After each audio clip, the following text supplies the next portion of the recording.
Hi there, this is Ronnie, coming at you with a video. Saw an interesting post on Facebook just there, and it's got me thinking, so I thought I'd expand upon my answer that I gave. Essentially, the post was, I think, tongue-in-cheek,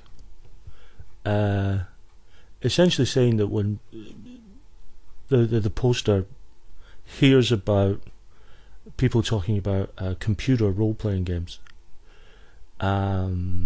his basic response is, well, they're not rolling dice, then it's not a real RPG. And I tend to agree to an extent. Whilst I understand the term computer role-playing game, I'm going to say something a little controversial. I don't think they are role-playing games. Call them an action game, can't argue with it. Call them an adventure game, not going to argue. But even MMOs fall under this category as well of, I don't believe they're truly role-playing games. For me, why I don't consider them role-playing games is because at the end of the day, you're just controlling a computer character. You're not, and there's a restrictive amount of things that computer character can do.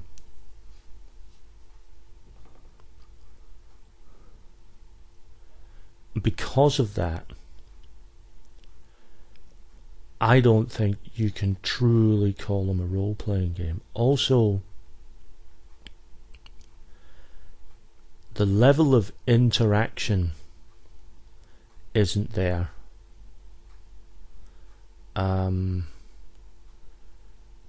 With NPCs, there is only a set series of questions. Now, this is understandable from a video game point of view because there's only so much memory on a DVD or Blu-ray. There's only so much you can do, and I get that. I get that completely. But having said that, that doesn't mean that I agree that they're role-playing games.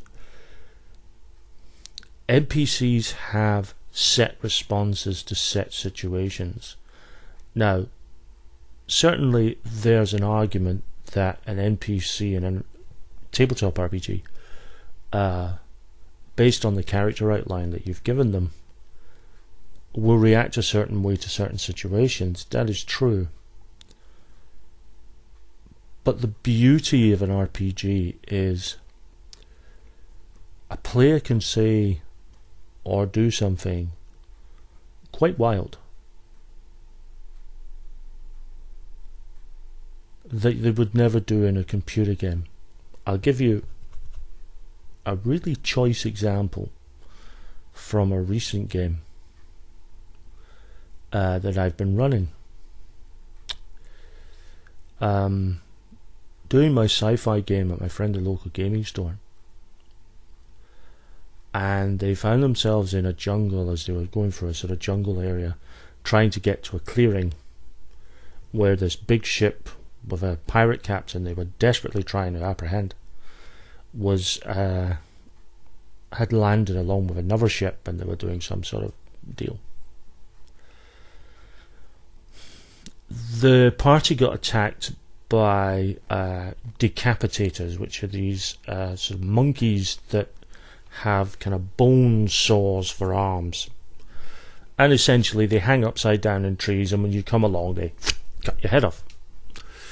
Now, first of all, I don't like the name decapitator. I think it's a bit lame, so we've come to calling them scythe monkeys, which we actually prefer as a term, so that's what we call them, scythe monkeys. So anyway, they got attacked by them, and there was a big firefight, which obviously caught the attention of the other ship. and a few scouts came along, and there was another firefight, and then a second wave of scouts came along, and rather than take them all on, everyone decided to sort of hide in the hope that the scouts would see nothing, head back, or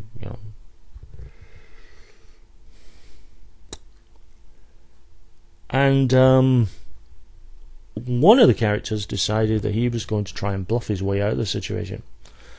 He decided to hide himself, not hide himself, but position himself so he was just behind some shrubbery. And he was going to make some gestures as if he was just taking a leak and, zipping himself up. So he attempted to bluff his way out of the situation. So he gave the whole speech, and then he rolled a bluff, and I rolled, because it's an opposed roll, to see whether his bluff had any effect. And his bluff was incredibly successful, and I rolled a fumble, for want of a better term. So the scouts were like, "Oh well, okay," and they went back. You'd never get away with that in a computer role-playing game. You couldn't even conceive the notion of that happening in a computer role-playing game. There is a restriction that simply, whilst understandable, limits a computer role-playing game. So whilst I use the term because the term has become part of the sort of lexicon of vocabulary, I really don't prescribe to the notion of them being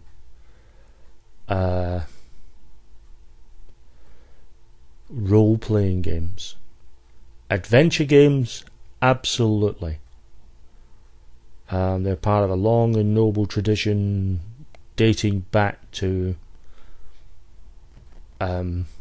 Colossal Adventure all the way through The Hobbit into Monkey Island and, Heavy on the Magic, and all the way through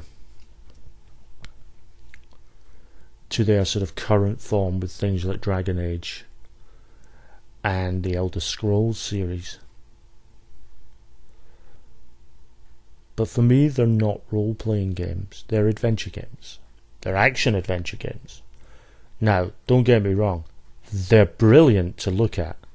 I don't own modern consoles, so, I've never played them. I've seen them played. Never played them. And they're incredible to watch. I mean, the detail and the graphics is... Somebody who grew up with a ZX Spectrum and then a Commodore Amiga, you can't help but admire the graphics and the sound. The musical score for these games are superb. So I'm not knocking them for what they are. I'm just saying what I believe they're not, which is a fully immersive, enjoyable role-playing game, because you're not really playing a role. To play the role means you get right into that character and you make that character you and you them. But the screen creates a barrier to that. For all the bells and whistles, you're still controlling a computer character in a computer game.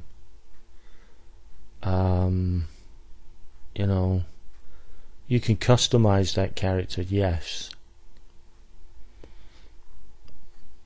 But ultimately, that's just the next evolution of playing Mario. Or playing, Horus.